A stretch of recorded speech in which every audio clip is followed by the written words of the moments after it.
I'm Donald Murphy. Live here in Cedar Rapids most of my life.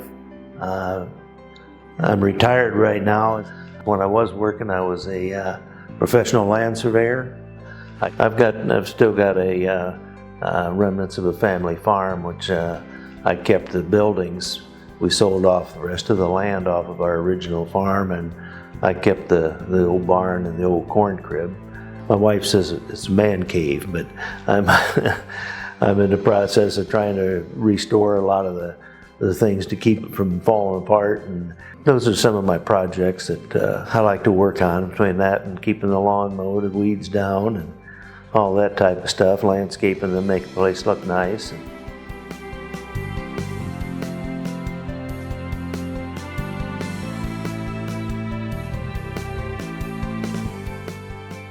Well, I had a peripheral artery disease in the leg, and that was the blockages and so on, and they told me if I was going to end up losing my foot if I didn't have this surgery done. So I said, well, we better have it done. And after the surgery, we went back to get the staples pulled out, and the doctor realized the infection that set in. And he gave me the opportunity to either go back to the operating room right away or to go see the healing center. And I said, well, I'll go to the healing center, to the wound clinic. When I first met Mr. Murphy, he had just been referred in by his vascular surgeon, and he had what appeared to be a relatively extensive postoperative dehiscence related to a recent bypass surgery that involved his right groin all the way to down below his right knee. We wanted to get, most importantly, an accurate assessment of the wound. We wanted to take a look at the incision, see if we thought it was going to hold together, try to determine the accurate wound size in terms of its length and width and depth, and then also the quality of the wound tissue at the wound base, and also to assess the base of the wound to make sure that the graft was adequately covered to maintain its patency. So the biggest thing we are worried about initially is just the graft's viability, and also along those lines, how are we going to start healing this wound? And the biggest thing we had with Mr. Murphy up front was just he had a tremendous amount of drainage that we had to deal with, and so we're already thinking something like negative pressure is going to be necessary to gain control of this wound, and that's what we chose for him up front.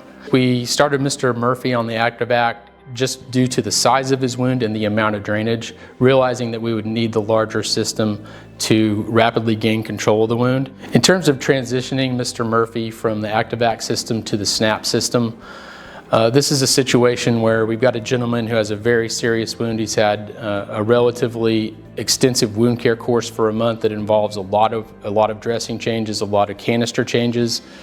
And this is a very active guy who's looking to get back to some restoration projects on his family farm.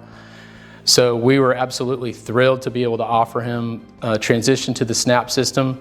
We're able to place that onto the wound as it decreases in size and drainage and still get effective negative pressure at the wound surface and get him back to doing his projects without having to worry about access to electricity, without having to worry about alarms.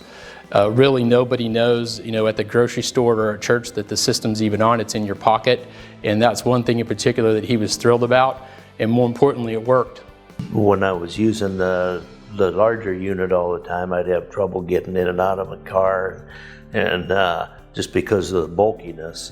And then when I got the SNAP unit, the small pocket one, it was just so much handier because I didn't have to worry about batteries going dead or recharging the thing, or I could just, matter of fact, I cut a little hole in the top of my pocket and slipped the cord in through that little hole and carried the unit in my pocket just like I would carry my wallet.